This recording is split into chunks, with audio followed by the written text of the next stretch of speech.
Radio Classique. La matinale de Radio Classique avec David Abiker. Oui, voilà, c'est une lettre ouverte. C'est une lettre ouverte. Voici Esprit Libre. Avec Luc Ferry que vous entendez. On était en train d'évoquer ce qui vous amène aujourd'hui, Luc. Oui, mon ami. C'est une lettre ouverte d'intellectuels français qui exigent l'intervention de l'Europe en Iran pour venir en aide aux démocrates qui s'y font massacrer. Parmi les signataires, il y a évidemment vous, Pascal Bruckner, Elisabeth Lévy, Élie Chouraki, Manuel Valls, Georges Bensoussan, j'en passe et des meilleurs. Finalement, assez peu d'artistes, notamment les artistes qui ont soutenu les Palestiniens par le passé, et encore moins d'intellectuels dits de gauche, ou en tout cas ceux auxquels on a traditionnellement affaire. D'abord, parlez-nous de cette lettre au président de la République pour qu'il intervienne. C'est si simple que ça.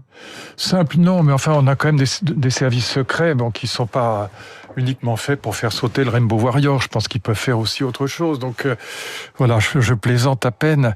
Et donc, c'est vrai que les États-Unis interviennent. Ils sont intervenus, comme vous le savez, en juin dernier, donc avec ce bombardement des sites nucléaires iraniens. Et c'est très probablement cette intervention américaine qui a eu pour effet d'affaiblir considérablement le régime des Mollahs, de l'affaiblir suffisamment pour que le peuple prenne le relais, si je puis dire. Bon, et donc on aimerait que les Européens soient davantage présents dans cette affaire. Ce qui est très intéressant, et c'est pour ça que j'ai signé cette pétition. Les pétitions ne servent à rien, je veux dire, il faut être honnête. Pétition ou lettre ouverte, pour être précis? Oui, les lettres ouvertes signées par des personnalités de premier plan. Il y a aussi Elisabeth Badinter, Pierre-André Taguieff, il y a mon ami Élie Chouraki. Bon, et donc, qui d'ailleurs a fait une très bonne intervention sur Europe 1 pour dire, voilà, vous les people, il s'est adressé à ses collègues, les artistes, les acteurs, les chanteurs. Élie Chouraki leur a dit, mais attendez, vous êtes mobilisés pour la Palestine, mais alors sur l'Iran, on vous entend plus, et notamment les féministes. Qu'est-ce que vous faites? Bon, c'était une bonne intervention qui était utile. Non, ce qui est intéressant, souvenez-vous, en 78, la révolution iranienne, Foucault publie une série d'articles dans le Corriere della Sera pour dire que c'est formidable, que c'est génial, que c'est une révolution magnifique. Et il y a un passage de son article qui est quand même absolument hallucinant. Il dit, rassurez-vous, j'ai vérifié, c'est pas la déclaration des droits de l'homme française de 1789, c'est pas cette saloperie de déclaration. Non, c'est tout à fait autre chose. C'est une révolution spirituelle, religieuse, c'est magnifique. Bon. Il faut s'arrêter un moment, Luc. Non, ça vaut la peine. Oui, non seulement, vous avez raison de vous y arrêter, mais je pense qu'il faut donner une explication à nos auditeurs. Qu'est-ce qui fascinait un esprit aussi brillant que Michel Foucault à la fin des années 70? Mais peu importe. Moi, je le trouve très faux. Quelqu'un qui comptait dans l'université, dans la philosophie, qui avait écrit des textes importants. Sûr. Qu'est-ce qui fascinait chez ces intellectuels dits de gauche à l'époque, très proches évidemment de Jean-Paul Sartre, etc., dans la révolution iranienne? Alors, je vous réponds. Jean-Paul Sartre, puisque vous le citez, va aussi faire le pèlerinage à Naufle-le-Château pour aller voir, avec une vingtaine d'intellectuels de gauche, aller voir personnellement le soleil de la révolution. C'est comme ça qu'il l'appelle. L'Ayatollah Khomeini. Il l'appelle le soleil de la révolution. Naufle-le-Château dans les Yvelines. Exactement. Alors pourquoi? Parce que c'est les damnés de la terre. Voilà, et c'est le moment où, au fond, le musulman va remplacer le prolétariat, si vous voulez. C'est cette histoire des damnés de la terre. Et au fond, et à l'époque, Foucault et Sartre sont maoïstes, donc ça va avec. Et donc, ce qui m'intéressait dans cette pétition qui a été rédigée par mon ami Daniel Salvatore Schiffer et qui a été signée donc par des gens de gauche, il y a Onfray, il y a Eknolo, il y a Manuel Valls, il y a Taguieff, il y a Badinter, il y a Bruckner, il y a Chouraki, tous ces gens-là viennent de la gauche. C'est la gauche non communautariste. Exactement, ils sont devenus républicains. Le modèle, c'est Elisabeth Badinter, pour qui j'ai grande admiration, parce que ce sont des gens qui sont devenus universalistes et républicains et qui, du coup, comprennent que, non, les damnés de la terre, c'est pas nos amis, voilà. Et que ce massacre des femmes, en particulier en Iran, est quelque chose d'abominable, et que ce que Foucault et Sartre défendaient de manière totalement absurde, on ne peut plus, même si on est de gauche, peut-être même surtout si on est de la gauche républicaine, on ne peut plus le défendre. Moi, je me souviens d'une discussion avec Jean-Pierre Chevènement qui me prend par l'épaule et qui me dit, voilà, entre un vieux républicain socialiste comme moi et puis un vieux gaulliste comme vous, aujourd'hui, il n'y a plus une feuille de papier à cigarette. On est tous universalistes, on est républicains, et dans cette mesure-là, on n'est pas pour les communautarismes. Est-ce que vous avez le souvenir, Luc Ferry, que la gauche intellectuelle intellectuelle qui s'était réjouie de la révolution iranienne, parce qu'évidemment, elle n'aimait pas le Shah d'Iran qu'elle estimait sponsorisé par les États-Unis, soutenu par la CIA. Est-ce que cette gauche intellectuelle a fait machine arrière quand elle a vu évoluer le régime iranien? Non, jamais. Jamais. D'ailleurs, le propre de la gauche, c'était un peu... moi, je me souviens, j'avais écrit un livre avec Philippe Sollers, ce qui me frappait toujours chez ces maoïstes, donc Philippe Sollers, c'était vraiment le pape du maoïsme, il avait toujours le petit livre rouge dans la poche, c'est qu'ils avaient toujours eu raison. Et les maoïstes, notamment, ils invoquaient un argument pour dire qu'ils avaient toujours eu raison, c'est qu'ils avaient été maoïstes parce qu'ils étaient anticommunistes. Souvenez-vous pourquoi? Parce que c'était le rapport Khrouchtchev, révisionniste, et donc eux, ils avaient gardé la flamme de la révolution qui était passée du côté de la Chine. Alors la vérité, c'est qu'ils étaient plus staliniens que Staline, mais ça leur permettait de dire, voyez, on est anticommuniste parce qu'on est anti-soviétique, donc on est pro-chinois, donc anti-soviétique, voilà. Et pour eux, les pro-chinois n'étaient pas aussi impérialistes que les soviétiques? Non, c'était la vraie révolution, voilà. Ça faisait 70 millions de morts, mais ils trouvaient ça formidable. Et je me souviens d'un texte, je vais pas la citer, la pauvre, elle est morte aujourd'hui, mais voilà, on avait publié avec Evelyne Pizier un recueil de textes justement sur le totalitarisme stalinien, et il y avait une dame qui était communiste et qui avait fait un papier qui s'appelait « On ne fait pas d'omelette sans casser les œufs ». Oui. Et l'omelette, c'était 70 millions de morts. C'était ça, la gauche, à l'époque. Et c'est pour ça que je dis qu'il y a des gens de gauche dans cette pétition, mais des gens de gauche qui sont devenus des républicains universalistes. Et au fond, voilà, entre ces gens de gauche républicains universalistes et un vieux gaulliste comme moi, on se retrouve quand même très largement sur ces valeurs républicaines. Qu'espère-t-il du président de la République quand ils lui écrivent d'intervenir, sachant qu'on a 2 otages en Iran? Des otages, ils sont à l'ambassade, ils risquent pas grand-chose. Oui, enfin, quand même, il peut y avoir des dommages collatéraux. Non.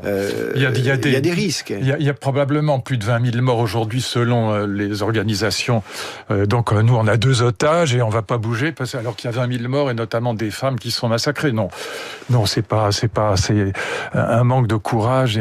Voilà, je pense qu'il y a des services secrets, il y a des moyens d'agir. Alors, ce qui est très difficile pour Trump et pour les États-Unis, tous les spécialistes, notamment les Israéliens le savent, c'est très difficile d'intervenir à nouveau contre le régime iranien sans intervenir de manière extraordinairement massive, parce qu'il faut détruire absolument tout le potentiel de missiles qui pourrait arroser non seulement Israël, mais aussi les monarchies du Golfe, en particulier Doha a très peur, il y a des bases américaines, donc l'intervention américaine serait aujourd'hui une intervention extraordinairement lourde. Pas évident. Luc Ferry, on a parfois le sentiment que le soutien aux Iraniens ou aux Iraniennes en révolte contre le régime est plus parfois dirigé contre la gauche française, la gauche communautariste qui se manifeste pas, et les filles, oui, qui a un problème de timing parfois.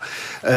C'est autant pour la mettre dans son viseur que pour soutenir les libertés. C'est-à-dire que on règle des comptes en se servant d'une cause étrangère. C'est pas le procès d'intention que je vous fais, mais finalement ça revient au même. Ça crée des clivages. Non, vous avez raison. Moi, je l'assume tout à fait. Je pense que c'est le rôle des pétitions, la pétitionnite, qui est une caractéristique typiquement française, qui est liée d'ailleurs au fait que la notion d'intellectuel est une notion typiquement française. Moi qui ai vécu beaucoup en Allemagne, aux États-Unis, ça n'existe pas l'intellectuel. Il y a des philosophes, il y a des économistes, il y a des sociologues, il y a des psychologues, il y a des scientifiques, il y a des physiciens. Intellectuel, ça n'existe pas. Et donc, vraiment, l'histoire intellectuelle française. D'ailleurs, c'est pas au moment de l'affaire Dreyfus qu'on invente le terme, contrairement à ce qu'on croit. C'est Saint-Simon qui invente le terme d'intellectuel. C'est beaucoup plus ancien. Et donc, cette histoire, l'intellectuel français, c'est d'abord et avant tout un moraliste. C'est quelqu'un qui prend position dans la sphère politique, dans la sphère morale, et qui n'est pas forcément d'ailleurs un philosophe.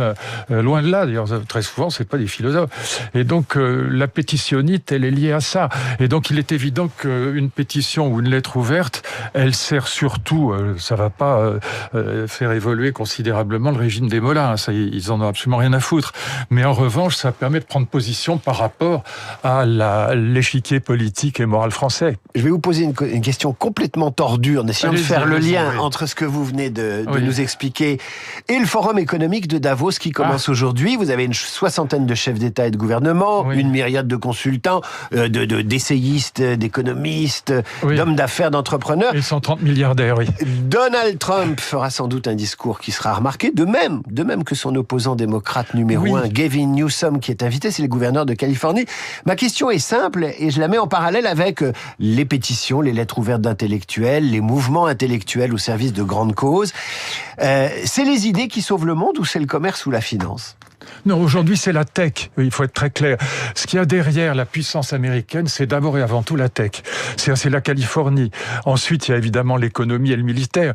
On en parlait la semaine dernière. Attendez. C'est pas ce qui domine le monde, c'est qui sauve le monde.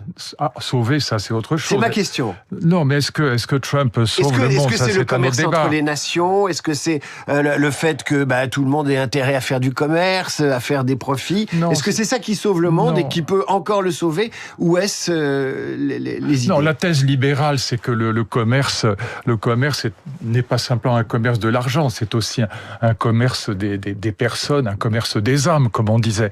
Mais c'est pas ça qui aujourd'hui donne la puissance, qui permettrait éventuellement de sauver le monde si elle était en de bonnes mains.